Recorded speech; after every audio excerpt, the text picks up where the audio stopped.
സുങ്കുടു സുങ്കുടു ബങ്കുടു ബങ്കുടു ജിങ്കുടു ജിങ്കുടു എന്നായിട്ടുണ്ട് എന്തായാലും. Big boss Malayalam season 7 തുടങ്ങിയിട്ട് ആദ്യത്തെ ലാലേട്ടൻ്റെ എപ്പിസോഡ് ഒറ്റ വാക്കിൽ പറയുകയാണെങ്കിൽ നല്ലൊരു എപ്പിസോഡായിരുന്നു. എനിക്ക് പേഴ്സണലി ഭയങ്കരമായിട്ട് ഇഷ്ടപ്പെട്ടു. കാര്യം ലാലേട്ടൻ ഒട്ടുമിക്ക കാര്യങ്ങളും സംസാരിച്ചിട്ടുണ്ട്. സംസാരിക്കേണ്ട കാര്യങ്ങളെല്ലാം സംസാരിച്ചിട്ടുണ്ട്. ചോദിക്കേണ്ട കാര്യങ്ങളെല്ലാം ആരോടൊക്കെയാണോ എന്തൊക്കെയാണോ ചോദിക്കേണ്ടത്, എന്തൊക്കെയാണോ പറയേണ്ടത്, എന്തൊക്കെയാണോ സൂചിപ്പിക്കേണ്ടത് അതെല്ലാം മൂപ്പര് റെഡിയാക്കിയിട്ടുണ്ടെന്നാണ് ഞാൻ വിശ്വസിക്കുന്നത്. ഇനി എന്തെങ്കിലുമൊക്കെ വിട്ടുപോയിട്ടുണ്ടോ എന്നുള്ളത് എൻ്റെ ഓർമ്മയിൽ ഇല്ല. ഇനി എന്തെങ്കിലും വിട്ടുപോയിട്ടുണ്ടെങ്കിൽ തന്നെ ബിഗ് ബോസിന് വിട്ടുപോയില്ലല്ലോ. ഞായറാഴ്ചത്തെ എപ്പിസോഡിൽ അതും തീർക്കും എന്ന് പ്രതീക്ഷിക്കണം. നമുക്ക് ഡീറ്റെയിൽ ആയിട്ട് സംസാരിക്കാം. അതിനു മുമ്പ് കുറച്ച് കാര്യങ്ങൾ പറഞ്ഞോട്ടെ. എനിക്ക് മാത്രം തോന്നിയതാണോ എന്ന് എനിക്കറിയില്ല. നിങ്ങൾക്ക് തോന്നിയോ എന്നുള്ളതിനെ കുറിച്ചിട്ട് നിങ്ങൾ കേട്ടതിന് ശേഷം പറയൂ. Why so serious? Why so serious? Why? Contestants ഒക്കെ ഭയങ്കര സീരിയസ് ആയിട്ട് ഇങ്ങനെ ഇരിക്കുന്നുണ്ട്. എന്താ പറ്റിയോ? ആരും ഒരു ഫൺ മൂഡിൽ ഉള്ളതുപോലെ എനിക്ക് തോന്നുന്നില്ല. പേടി കൊണ്ടായിരിക്കും ചിലപ്പോൾ. ഞാനിത് നെഗറ്റീവായിട്ടോ അല്ലെങ്കിൽ കണ്ടസ്റ്റൻസിനെ കുറ്റപ്പെടുത്തിക്കൊണ്ടോ പറയുന്നതല്ല. എനിക്ക് പേഴ്സണലി ഫീൽ ചെയ്ത കാര്യമാണ് പറയുന്നത്. അവരെയും കുറ്റം പറഞ്ഞിട്ട് കാര്യമില്ല. കഴിഞ്ഞ സീസണിൽ നിന്നൊക്കെ ഒരുപാട് വ്യത്യസ്തമായിട്ടാണ് ഈ ഒരു സീസൺ തുടങ്ങിയിരിക്കുന്നതെന്നാണ് എനിക്ക് തോന്നുന്നതല്ല, അതാണ് റിയാലിറ്റി. തുടക്കം തൊട്ട് തന്നെ കണ്ടസ്റ്റൻസിനെ ബിഗ് ബോസ് ഇരുന്ന് പിഴിയുന്നുണ്ട്. ഒരു ജാതി ടാസ്കുകളൊക്കെയാണ് കൊടുക്കുന്നത്. പിന്നെ വസ്ത്രത്തിൻ്റെ കേസിൽ റെസ്ട്രിക്ഷൻ വെച്ചു. അതേപോലെ തന്നെ അതിൽ തന്നെ ആൾക്കാർ കയറിയല്ലേ ഉള്ളൂ. അപ്പോൾ പെട്ടെന്ന് തന്നെ ഇങ്ങനത്തെ പരിപാടികളൊക്കെ വരുന്ന സമയത്ത് ഒരു ലൈഫ് സ്റ്റൈലിൽ നിന്ന് മറ്റൊരു ലൈഫ് സ്റ്റൈലിലേക്ക് ഭയങ്കരമായിട്ട് വ്യത്യസ്തമായിട്ട് വരുന്നതല്ലേ. പിന്നെ ഫുഡിൻ്റെ കേസിലാണെങ്കിലും ഒട്ടുക്കത്തെ കൺട്രോള്. അപ്പോൾ അതൊക്കെ അവരെ ബാധിച്ചിട്ടുണ്ടാവും എന്ന് എനിക്ക് തോന്നുന്നു. എനിക്ക് അവരെയൊക്കെ കണ്ടപ്പോൾ ഓരോരുത്തരുടെ ഫേസ് ശ്രദ്ധിച്ചപ്പോഴും എനിക്കതൊക്കെയാണ് തോന്നിയത്. ഒരു ഫൺ മൂഡിലല്ല ഇരിക്കുന്നത്. എല്ലാവർക്കും ഒരു ബേജാറുണ്ട്. പിന്നെ ഷോ തുടങ്ങിയിട്ട് ആദ്യത്തെ ലാലേട്ടൻ്റെ എപ്പിസോഡും കൂടി ആവുന്ന സമയത്ത് അതൊരു ഡിഫറെൻ്റ് ആയിട്ടുള്ളൊരു എക്സ്പീരിയൻസ് ആണല്ലോ. സോ അതുകൊണ്ടാണെന്ന് തോന്നുന്നു ഇനി ഫ്യൂച്ചറിൽ അതൊക്കെ റെഡിയാവും, കൂടുതൽ ഫണ്ടാവും എന്നൊക്കെ പ്രതീക്ഷിക്കുന്നുണ്ട് കണ്ടസ്റ്റൻസ്. പിന്നെ ഇങ്ങനൊരു വ്യത്യാസം എനിക്ക് തോന്നാൻ കാരണം എന്താ വെച്ച് കഴിഞ്ഞാൽ, ഈ ഒരു വ്യത്യാസത്തിന് റീസൺ ഉണ്ട്. ഞാൻ പറഞ്ഞ പോലെ തന്നെ കഴിഞ്ഞ സീസണിൽ നിന്നും ഇത്തവണത്തെ സീസൺ തുടങ്ങിയത് തന്നെ ഡിഫറെൻ്റ് ആയിട്ടുള്ള രീതിയിലാണ്. ഭയങ്കര ടൈറ്റായിട്ടാണ് കണ്ടസ്റ്റൻസിനെ കൊണ്ടുപോയിക്കൊണ്ടിരിക്കുന്നത്. അത് മനസ്സിലാവും, ശ്രദ്ധിച്ചാൽ മനസ്സിലാക്കാൻ വേണ്ടി പറ്റും. കഴിഞ്ഞ സീസണിൽ നോക്കുകയാണെങ്കിൽ എനിക്ക് തോന്നുന്നു, എൻ്റെ വിശ്വാസം തെറ്റല്ലെങ്കിൽ, ആദ്യത്തെ ലാലേട്ടൻ്റെ എപ്പിസോഡ് തൊട്ടിട്ട് തന്നെ അത്യാവശ്യം ആളുകളൊക്കെ കുറച്ച് ഫ്രീ ആയിട്ട് തന്നെയാണ് ഇരിക്കുന്നുണ്ടായിരുന്നത്. കുറച്ച് ഫണ്ണായിട്ട് ഓക്കെ ആയിട്ട് ഒരു മൂഡിലായിരുന്നു ഇരിക്കുന്നുണ്ടായിരുന്നതെന്നാണ് എനിക്ക് തോന്നുന്നത് കഴിഞ്ഞ എപ്പിസോഡ് വരെ. കഴിഞ്ഞ സീസൺ വരെ. പക്ഷേ ഈ സീസണിലേക്ക് വരുന്ന സമയത്ത് ആ സീസണിൻ്റെ മൊത്തത്തിലുള്ള ഒരു രീതികളും മാറി. ആ രീതികളിൽ വന്ന മാറ്റം ഇപ്പം പുതിയതായിട്ട് വന്ന കണ്ടസ്റ്റൻസിൻ്റെ എന്താ പറയുക രീതികളിലും അത് നമുക്ക് റിഫ്ലക്റ്റ് ആയിട്ട് കാണാൻ വേണ്ടിയിട്ട് പറ്റും.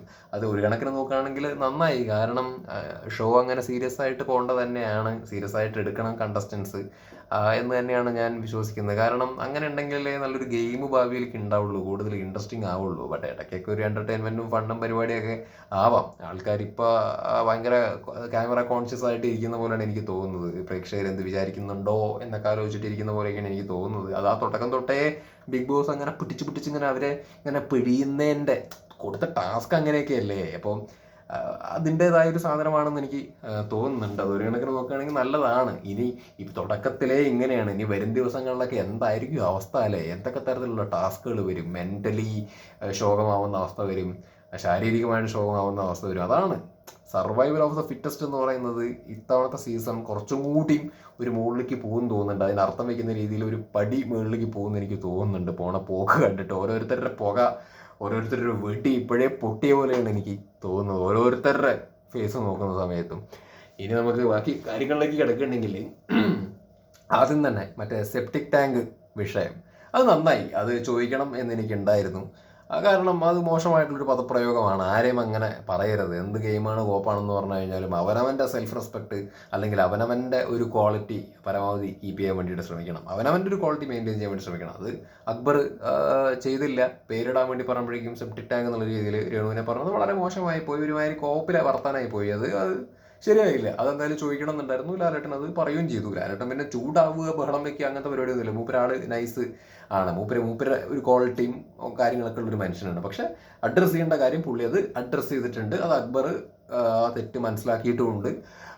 എന്താ പറയുക, അതിനനുസരിച്ചിട്ട് ഇനി പെരുമാറുമെന്ന് വിശ്വസിക്കുന്നു. മാത്രമല്ല കുറച്ചുകൂടി ഇൻട്രസ്റ്റിംഗ് ആയിട്ട് എനിക്ക് തോന്നിയത് എന്താണെന്ന് വെച്ച് കഴിഞ്ഞാൽ ആ വിഷയവുമായി ബന്ധപ്പെട്ടിട്ട് ഇനി അടുത്തത് അക്ബറിന് കൊടുത്തിരിക്കുന്ന ടാസ്ക് ഈ ആഴ്ചയിൽ രേണുവിനെ കൊണ്ട് അക്ബറിനെ നല്ലത് പറയിപ്പിക്കുക എന്ന് പറയുന്ന ഒരു സംഗതിയും കൂടിയിട്ടാണ്. അപ്പോൾ മൊത്തത്തിൽ കുഴഞ്ഞും മറിഞ്ഞിങ്ങനെ ഇരിക്കുകയാണ്. ഓരോരുത്തരുടെ അവസ്ഥയെക്കുറിച്ചിട്ടാണ് ഞാൻ പറയുന്നത്. അപ്പം എല്ലാവർക്കും പണി കൊടുക്കുന്നുണ്ട് ഒന്നല്ലെങ്കിൽ മറ്റൊരു രീതിയിൽ. ഇനിയിപ്പോൾ അക്ബറിനെ കണ്ടറിയണം ഈ ആഴ്ച എങ്ങനെയാണ് പോകുന്നത്, അല്ലെങ്കിൽ രേണുവിനെ കൊണ്ട് ഇനി എങ്ങനെ എന്താണ് പറയിപ്പിക്കാൻ വേണ്ടി പറ്റിയ രേണു പറയുമോ എന്നുള്ളതൊക്കെ നമുക്ക് കണ്ടറിയേണ്ട ഒരു വിഷയമാണ്. അപ്പോൾ ഇനി അടുത്തൊരു ഇതിലേക്ക് വരികയാണ് എന്നുണ്ടെങ്കിൽ രേണുവിനെ തൂക്കിയിട്ടുണ്ട്. രേണുവിനെ തൂക്കി.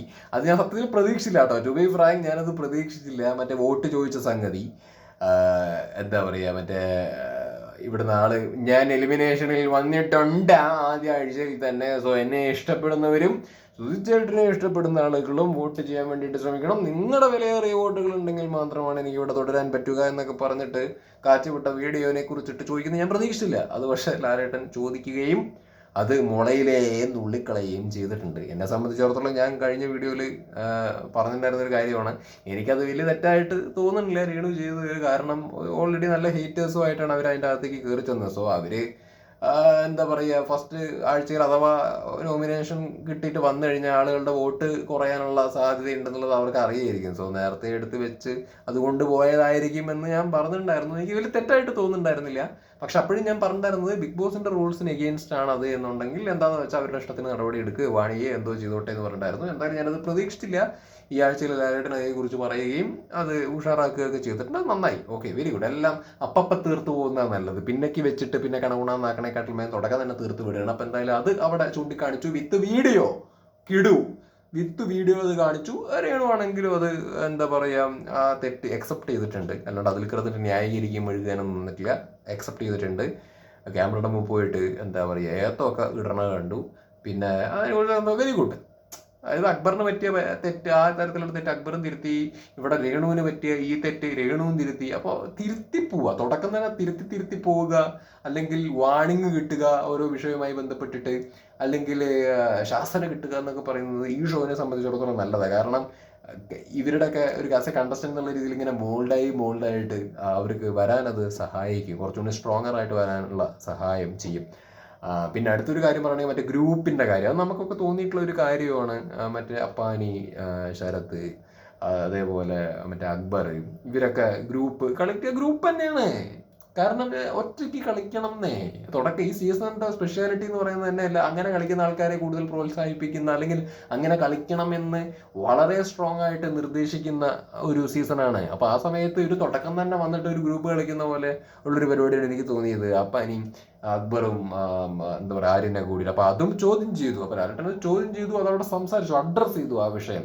ബഹളമൊന്നും വെച്ചിട്ട് ചോദിച്ചില്ല, പക്ഷെ ആ വിഷയം അഡ്രസ്സ് ചെയ്തു. അത് ആളുകൾക്ക് പറയാനുള്ള വിഷയം തന്നെയാണ് ലാലേട്ടൻ പറഞ്ഞത്.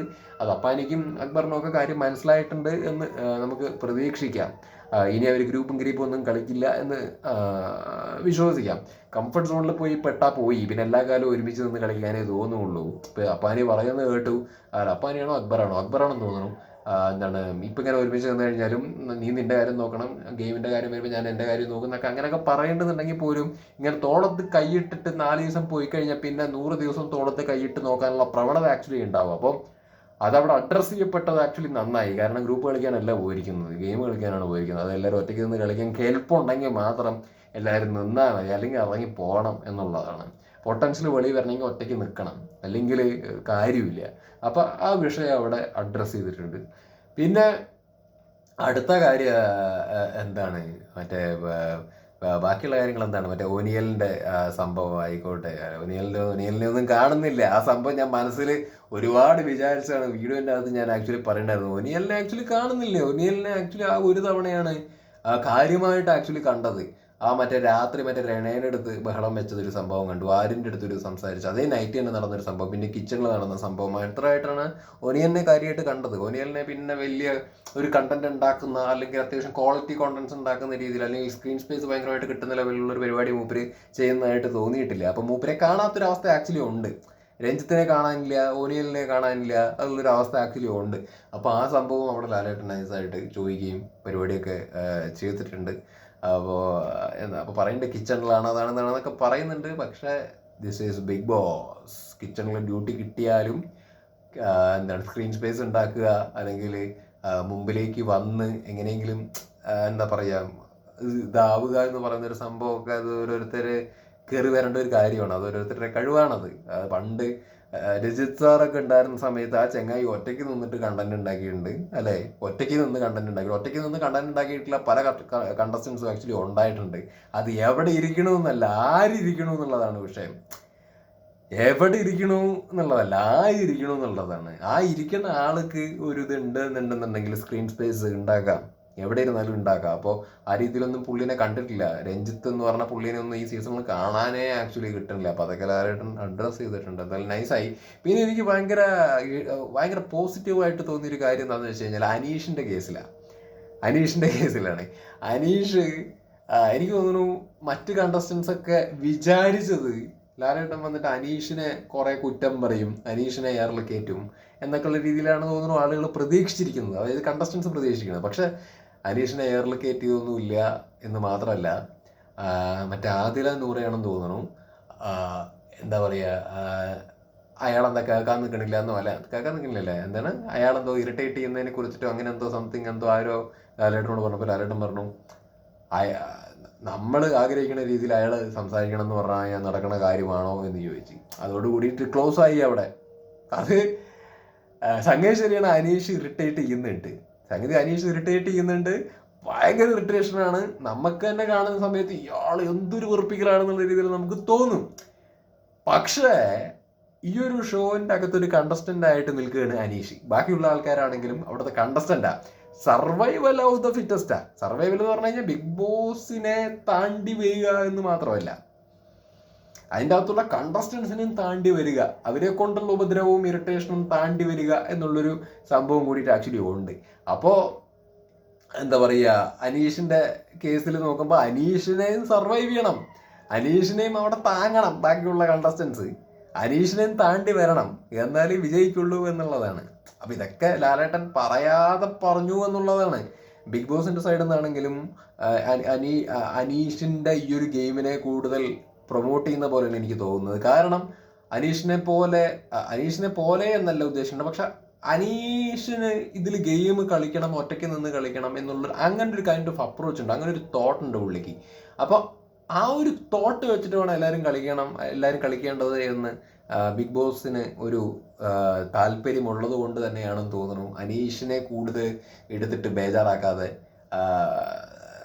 നിൽക്കുന്നത്.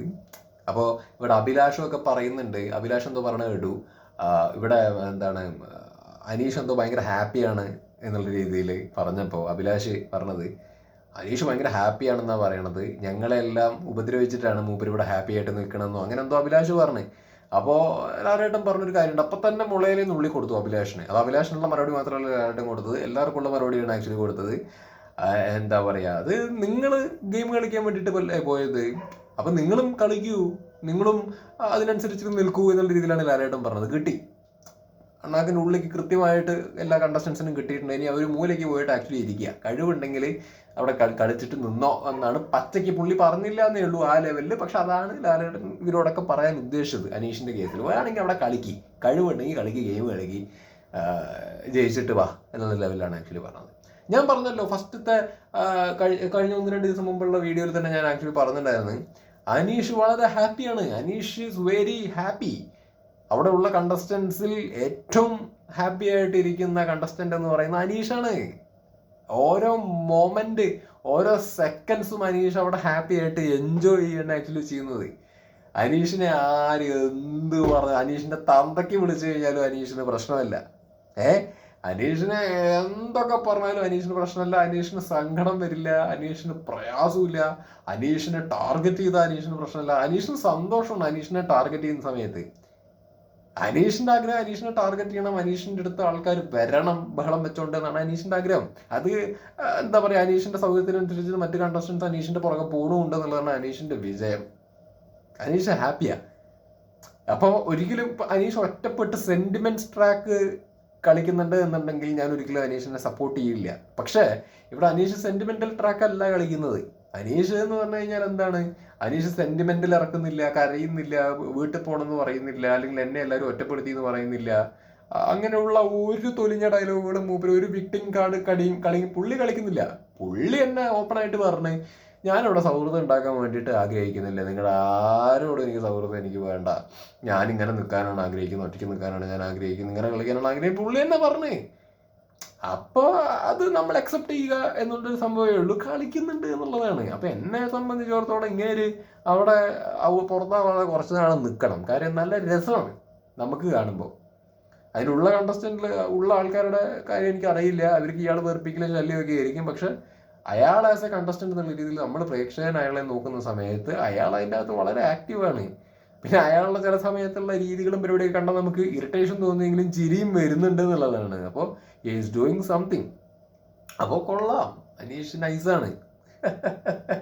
ഇപ്പം അത്യാവശ്യം നല്ല സപ്പോർട്ട് അനീഷിന് കിട്ടി തുടങ്ങുന്നുണ്ട്. ആദ്യമൊക്കെ ഇറിറ്റേഷൻ ആണെന്നുള്ളത് ആൾക്കാർക്ക് തോന്നിയിട്ടുണ്ടെന്നുണ്ടെങ്കിൽ പോലും ഇപ്പോൾ ആയിട്ട് ആളുകൾക്ക് അനീഷിനെ ഇഷ്ടപ്പെട്ട് തുടങ്ങിയിട്ടുണ്ട്. അറ്റ്ലീസ്റ്റ് ഹീസ് എ ഗെയിമർ എന്നുള്ള രീതിയിൽ ലൈവ് കണ്ടുകൊണ്ടിരിക്കുന്ന സമയത്ത് ആളുകൾ അതിൻ്റെ താഴേക്ക് ഇങ്ങനെ കമൻറ്റ് ചെയ്യുന്നുണ്ട്, അനീഷ് കൊള്ളാം എന്നൊക്കെ പറഞ്ഞിട്ട്. ബിക്കോസ് എന്താണ്, ബാക്കിയുള്ള ആൾക്കാർ ഇറങ്ങി നിന്ന് കാര്യമായിട്ട് കളിച്ചാൽ മാത്രമാണ് ഇവനെ കവർ ചെയ്യാൻ വേണ്ടിയിട്ട് പറ്റുക. ബാക്കിയുള്ള ആൾക്കാർ ഇയാളുടെ അത്രയ്ക്ക് നെഗറ്റീവ് ഓർ പോസിറ്റീവ് വേയിൽ കയറി വരാത്തതുകൊണ്ടാണ് അനീഷിനെ ഇങ്ങനെ സ്ക്രീനിൽ കണ്ടുകൊണ്ടേയിരിക്കുന്നത്. അപ്പം ഞാൻ അതിനെ ആ രീതിയിലാണ് ആക്ച്വലി കാണുന്നത്. ബാക്കിയുള്ളവർക്ക് കഴിവുണ്ടെങ്കിൽ ബാക്കിയുള്ളവർക്ക് കൂടുതൽ സ്ക്രീൻ സ്പേസ് കിട്ടും. അപ്പോൾ അനീഷിൻ്റെ കേസിൽ വെറുപ്പിച്ചിട്ടാണെങ്കിലും നെഗറ്റീവായിട്ടാണെങ്കിലും പുള്ളി അവിടെ ഉണ്ടാക്കുന്നുണ്ട് സ്ക്രീൻ സ്പേസ്, കണ്ടന്റ് ഉണ്ടാക്കുന്നുണ്ട് എന്നുള്ളിടത്താണ് അവിടെ മൂപ്പരേനെ ഇങ്ങനെ മുഴച്ചു നിൽക്കുന്നത്. അപ്പോൾ അത് കൊള്ളാം, അത്രയേ ഉള്ളൂ, സിമ്പിൾ. പിന്നെ അനീഷ് ഷാനവാസ് ഒക്കെ കയറി വരുന്ന പോലെ എനിക്ക് തോന്നുന്നുണ്ട്. കയറി വരട്ടെ, എല്ലാവരും കളിക്കട്ടെ, നൈസായിട്ടുണ്ട്. അനീഷ് ഇനിയിപ്പോൾ സ്ട്രാറ്റജി മാറ്റി പിടിക്കുമെന്നൊന്നും എനിക്കറിയില്ല. മാറ്റി പിടിച്ചാൽ അതും കാണാൻ ഒരു ക്യൂരിയോസിറ്റിയോട് കൂടിയിട്ടാണ് ആക്ച്വലി ഇരിക്കുന്നത്. കാരണം കുറേ നാളത്തെ പ്രിപ്പറേഷനിലാണെന്ന് തോന്നുന്നു പുള്ളി വന്നിരിക്കുന്നത്. പിന്നെ ഞാനൊരു കാര്യം ചിന്തിക്കുകയായിരുന്നു അനീഷിൻ്റെ കേസിൽ, ഇവിടെ ഒരാൾക്ക് എങ്ങനെയാണ് കൊള്ളാം, ഗെയിമാണ്, ഒറ്റയ്ക്ക് നിൽക്കണമൊക്കെ ഞാൻ പോസിറ്റീവായിട്ടാണോ പറയണത്, ഇത് ഞാൻ നെഗറ്റീവായിട്ടും അല്ല പറയുന്നത്, ഇനി പറയാൻ വേണ്ടി പോകുന്നത്. ഒരാൾക്ക് എങ്ങനെയാണ് ഒരു 10 പേരുടെ ഇടയിൽ എല്ലാവരെയും വെറുപ്പിച്ചിട്ട് ഇങ്ങനെ നിൽക്കാൻ വേണ്ടി പറ്റണമെന്നുള്ളത് എനിക്ക് അത്ഭുതമാണ്. അതായത് ഇങ്ങനെ ഇറിറ്റേറ്റ് ചെയ്തിട്ട് ആൾക്കാരെ ഇങ്ങനെ എനിക്ക് അറിയുന്നില്ല, ആളുകളായിട്ട് വളരെ പോസിറ്റീവായിട്ട് ഇടപഴകാതെ